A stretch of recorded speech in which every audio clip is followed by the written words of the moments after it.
Hi, welcome to Random Access. I am René Mendoza, and I'll be your host for this segment of Random Access. Like I said, I am joined by Mike and Nick, who are fishermen. And so, Nick, tell us a little bit about how you started fishing. Like, what got you into fishing? Yeah, actually, I can remember fishing when I was really, really young, and I hated it, actually, because my dad used to take me, and it was like the boring fishing where you throw the line in the water and the bobber's sitting there, and you have to wait, 2 hours maybe at some time for something to hook on. So that's kind of my earliest memories of fishing. And then just recently, probably within the last year and a half or so, Mike and I really got into bass fishing, which is a little bit more active and a lot more fast-paced. So your first fishing, like what was the worst memory you had of fishing, like the very first time? Just sitting there and waiting. I think just being bored, like sitting on a dock and nothing's happening, and you're like, well, really isn't that fun. Okay. So that's probably my earliest memory. Yeah. What about you, Mike? I started fishing probably when I was about, I want to say, 7 years old. I remember my dad taking me to sure catches when we were, me and my sisters were younger. And ever since then, I just kind of like fell in love with outdoors and fishing. I come from like a family of fishermen. My uncles fish, my dad fishes, my grandpa fishes. So it's kind of something that's just in our blood. And yeah. And so, what about fishing rods? Like, is there any special training you do, or do you just grab a rod and go out to the lake or wherever and start fishing? Or do you guys have some kind of training? I mean, before, like when I was a little bit younger, pretty much just grab anything and just go for it. But like Nick said, within the last year, gets a little bit more technical than that. Different setups for different baits, different scenarios. So can you give me an example of a different setup or a different bait? So, for example, so we fish the Delta a lot. There's a couple different things that you can do in the Delta. There's punching, there's frog fishing, and there's finesse and plastic worms. So frog fishing is pretty much just putting a frog on and letting it skip across the top of the water. And the bass usually look up, and they see it, and it attracts them. They'll come up, and they'll come and smack it. Punching is pretty much finding heavy mats in the Delta, finding a lot of like coverage, and a lot of times bass during the summertime will submerge right underneath these mats, and they'll just look for baits to ambush. So when you're punching, you're throwing like things that they call like missile D-baits. So they kind of resemble like crawfish, and it resembles like crawfish like falling through the mats, and sometimes they come up and smack it. When they do, it's fish on, it's game time. Yeah, cool. when you're fishing those mats, you want to have a rod that's a little bit stiffer. That way you can pull them out of heavy coverage. If you have, speaking specifically on what kind of rods and stuff that we use, if you have a rod that's a little bit flimsier, you're going to have a harder time pulling a bigger fish out of heavier cover. Okay, so would one of these work for? Yeah. So can you show us which one of those would work for? Was it punching or? Punching. Yeah. Punching or flipping. For punching, we don't have a punching setup tied on here right now, but it's an Abu Garcia. It's a 7'11" 11 extra heavy, which basically gives you a little bit more power to pull them out. It's not going to bend as much. If I can reach the end of it here without poking your eye out. Go for it. If you can see when you bend it, it doesn't really bend in the middle as much as it does more towards the end. Right. And that's, again, so they call it a heavier backbone. So when it's thicker down here, it doesn't have as much bend, not much parabolic bend in the rod, so you can pull the bigger fish out. You want to be able to pull them out without the rod snapping. Okay. And so I see that this bait too. Does it matter what kind of bait you have, or does it? Yeah. So when Mike was talking about punching, again, we don't have a punching setup tied on here, but it would be similar to something like this here, which is just a jig. But with punching, you have a heavier weight that's actually located above the line. And so if you can kind of vision, there's water and there's some pads on the top of the water. What you're doing is you're flipping that bait on top of the pads and kind of getting it through the pad and letting it sink underneath. Okay. And then you're kind of pulling it up and down a little bit. So you need a heavier bait to kind of get past that heavy coverage on the top of the water.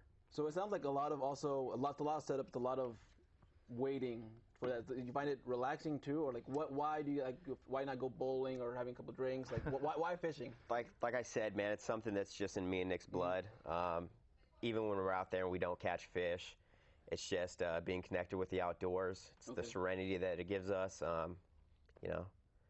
Instead of sitting in an office, we'd rather be out there trying to find that monster. So speaking of monsters, have you had catch anything that got away or caught anything that just like you had to share to the world? You had that big one at Del Val. I came across a couple big bass. So I see we have it right here. Is that the one? Yeah, that's actually that's my personal best. It's not that big, but it's my personal best. How much is that? That one weighed about 6.7 pounds. Okay. I got that actually fishing my first tournament. It was like the last hour of the tournament, and it was crunch time, and I just stayed consistent and ended up pulling that thing out, and it was pretty awesome. What about you, Nick? Anything that you caught? Yeah, when it was actually one of our first outings that we went to in Discovery Bay, which was February. Was it about February? February. Yeah, we got there, and it's a little bit harder that time of year just because the water is colder. The bass aren't as active and as aggressive hitting certain baits, so you kind of have to really, I guess, stay persistent and kind of slow your presentation down in the water, and you have to work a little bit harder for them. So the one that I caught was a little over. We didn't have a scale, but I would say it was 10 plus. Okay. It was a pretty exciting moment for both of us. Cool. Yeah. So have you had any I would hear every now and then people like fall into the water and get some kind of dangerous situations. Have you guys had any? We kind of have it's like a phantom sea lion, I guess, whenever we're out on the. So what do we have here on the screen right now? So you have, is that how many you caught? Like 4 fish at once, or? So that was a tournament we did in Clear Lake. It was last month. We caught those. So we do a thing we call pre-fish, where when there's a tournament at a certain location, we will go either a day or 2 days before, and we'll kind of fish that location and kind of figure out what's called a pattern of what the fish are doing, what they're going to try to bite on, and try to outsmart them basically. That way, when the tournament comes around, we have an idea what we can use and kind of get as many fish as we can into our live wells and weigh those out at the end of the tournament. So the 3 fish that you saw in the picture there were the pre-fishing fish that we caught the day before the tournament started. So is that the most you've caught at once? Was it 4? Like, what's the most you've caught? Like, well, we catch one at a time. Catch one at a time. I mean, there's been days where we've caught in a whole bunch of little ones, maybe 40 plus fish in one day. But that picture was actually our first time fishing Clear Lake, and we knew nothing about the lake. And Nick went out there and we pre-fished, and he executed it, and he caught a lot of fish for pre-fishing. So what do you do after you're done fishing? Do you just throw it back in the water? Do you cook it, or? Yeah, we're catch and release. Okay. We don't eat the fish. We don't keep the fish for any consumption reasons. We catch them and release them. We keep them in a live well. So when we're on our boats, we have a makeshift live well out of a cooler that's aerated, that's constantly circulating water from whatever waterway we're fishing. And how is that kind of expensive, or just part of its? No, I mean it's just we make it out of a typical 48 quart cooler, and then we have a bilge pump that sucks in water and spits water out. So it's all homemade off of the boats that we have, cool. And they can keep probably 4 or 5 decent sized fish in there. The issues, Cool. So what about you, Mikey? So you have a smile on your face. You want to tell a story about you having? I heard a story about you had some dangerous tribulations.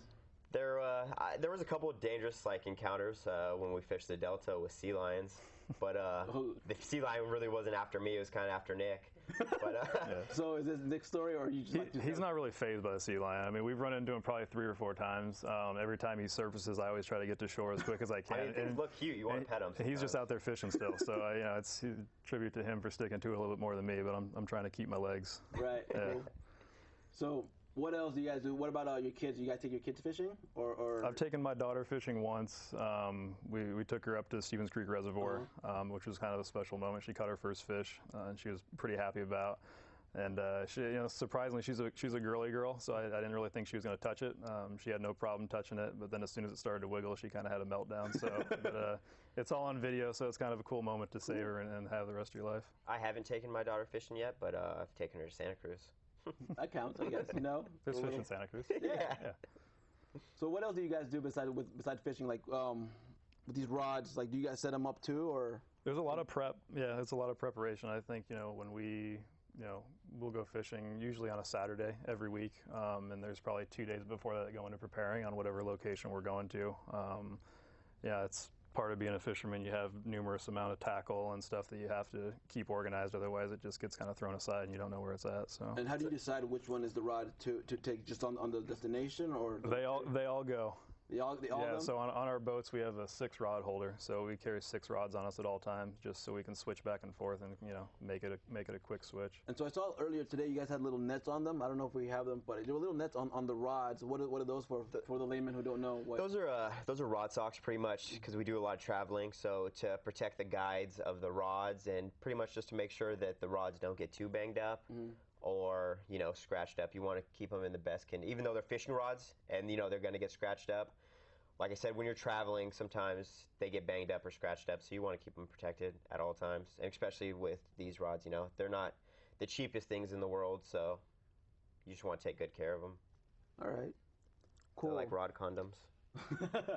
So where do you guys go grab your stores? Like, what stores do you go to get your fishing rods? Is there any... I think Coyote Bait and Tackle in this area is probably one of the best stores as far as not only from the selection, but I feel like I'm plugging the store, but not only from the selection, but the people that work there are... It's like a mom and pop shop. Yeah. You go in there and pretty much ask them anything, and they give you, you know, the best advice. Whether you're novice or you're at a professional level, they, you know. We're actually missing the Bass Pro Shop grand opening tonight to be here. Oh, So, really? Yeah. So what is that about? Tell us about that. Like, what is that entail? What is that? What's happening? What I think happens they're there? just doing a bunch of ceremonies. There's a couple of professional fishermen that are showing up.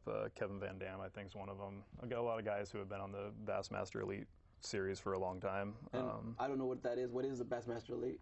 It's kind of like it's like the professional fishing circuit. So you have like Major League Baseball and you know, the NFL. The bass fishing has their own federation or whatever you want to call it that has their elite series of anglers that compete for that top Are there rank. also rules for the? Oh yeah. Can you give us some of the rules? Like what do you need to do to qualify to be in that league, or like what the rules are? Like do you get how does that work? Yeah, I think you have to win a certain amount of tournaments at a lower level. It's kind of like if you think about like minor league baseball or something like that, where you have to advance through the rankings in order to get to that level where, you know, there's actually money and cars and stuff like that you can win from the tournaments. Is that something either of you thought about doing, or?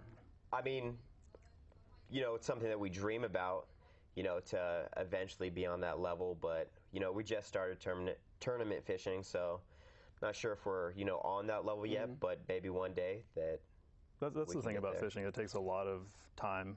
I think that's what, you know, if you want to be really successful and really good, you have to put in a lot of time and not just, you know, once a week going fishing, but actually, you know, live close to a major waterway where you can put in quality time fishing and learn. It's not just hook, line, and sinker and getting out there. You know, it's having multiple hours, you know, on the water and just being consistent, being out there.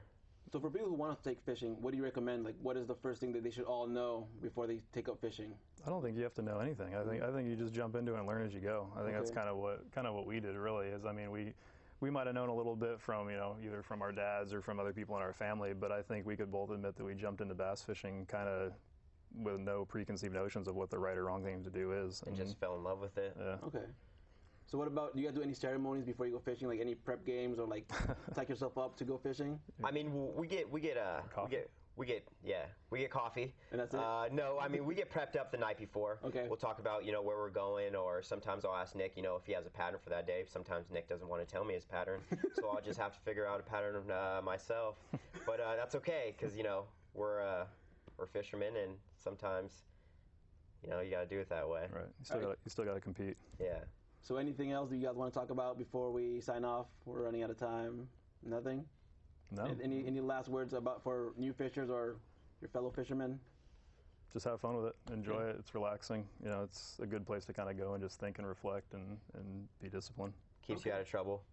Alrighty.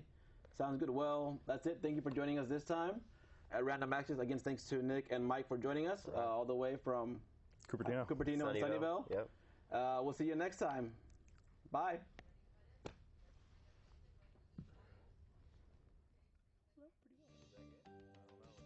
You've done more of these than I have.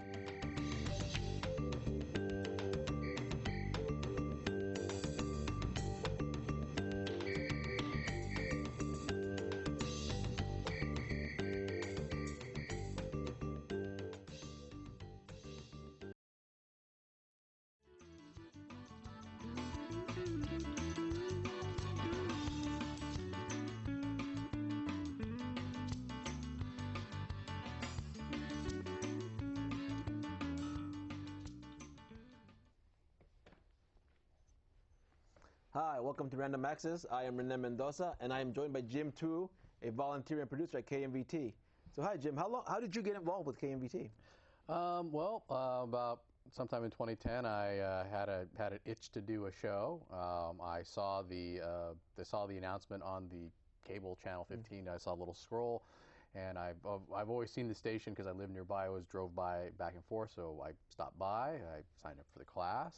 I took the class. I think It's about, I think it's like 4 classes over a period of a month, once a week. And then after that, I started volunteering on shows, or crewing shows. And then about a month after that, I took the producer class, which I believe was one night for a couple of hours. And then waited a couple months after that, crewing more shows to see what it was like. And then I started producing my own show. So I know you have 3 shows. One's called What the Bleep, The Right Side, and Silicon Valley Business. Yes. So What the Bleep, was that your first show? Yes, it was. And what was the premise for that? Like why that format of a panelist? It was inspired by a show that I'd seen on the Fox News channel called Red Eye. Okay. And the premise of it was a panel show that talked both about serious issues and also talked about little offbeat issues, but then just tried to do it in such a way that it was somewhat serious, but also somewhat tongue-in-cheek.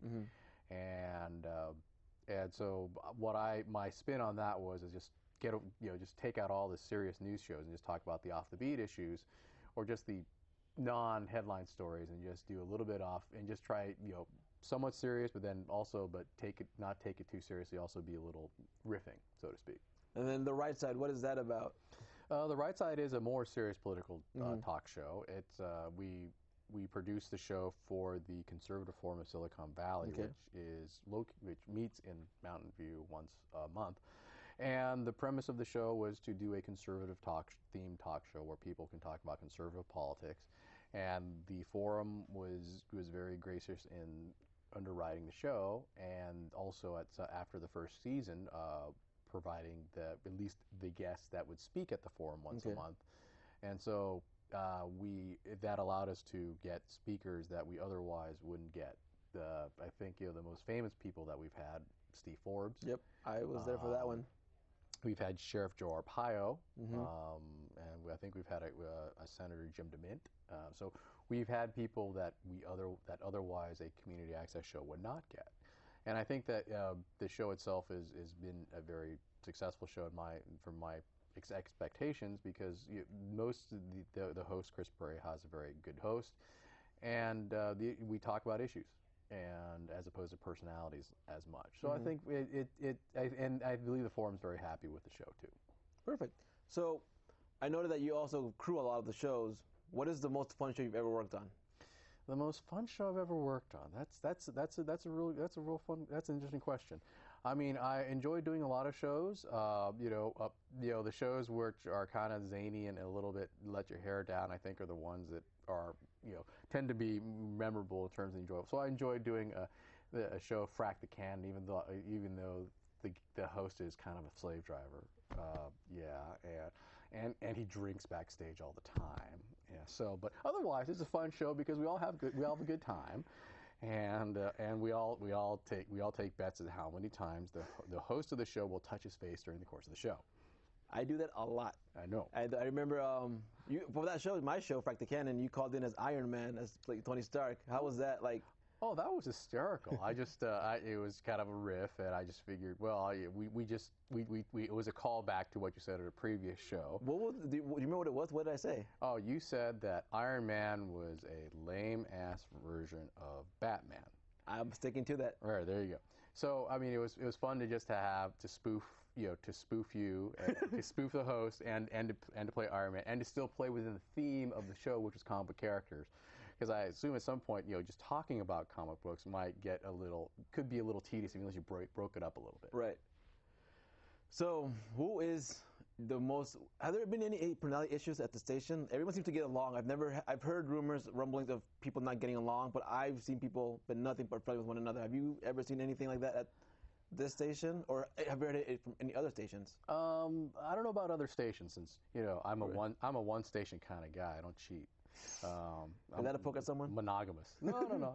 But I know there are certain producers that didn't get along with each other, but it's not necessarily what happened at the station. Is because outside of the station, people become friends. Right. I know it's kind of weird because that's I have no friends, but so it's really strange.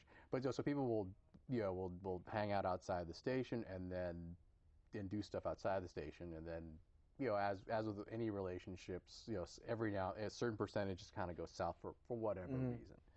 And I think there was that. I know as this station goes compared to what people tell me about what happens at other stations, most people get along. Right. I mean, it's for the most part, it's a volunteer. Everyone's a volunteer, other than the actual station employee that's going to be on a crew. So in order to get people to crew your show, you have to be nice to people. Because otherwise, people have other things that they can do with their time than to be yelled at or to be treated like crap. I mean, that's what people do for a job. If you do that for money, if you're getting yelled at and treated badly for nothing other than food, maybe, you're not going to come back, and you don't have a crew. So, no, I think one of the things that makes this station unique is that it does foster a community where people, even the oddest duck, and let's face it, the people, volunteers here tend to be odd ducks, but in a good way. Yeah. But it's a place where even the oddest piece of person can fit in and feel accepted. And I think that, and even whatever screwball, harebrained, dumb-sounding show concept, it still gets made. Right. And as long as you treat people nice, they'll come back. As long as no one gets hurt.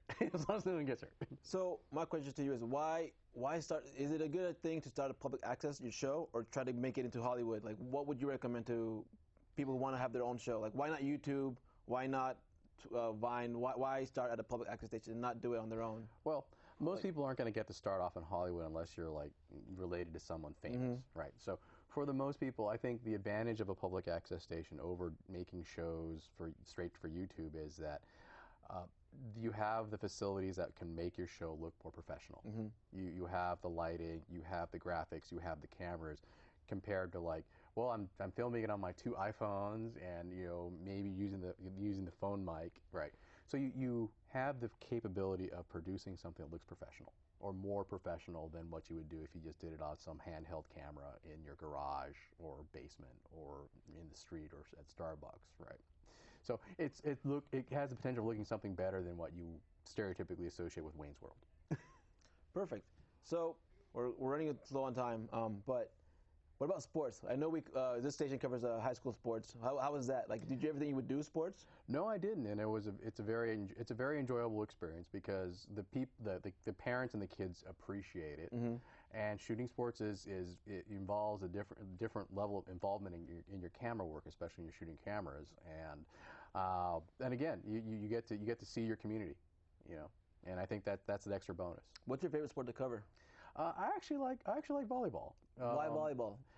Because it's in terms of the strategy, you can see the strategy. I played recreationally, so I can appreciate the skill set involved.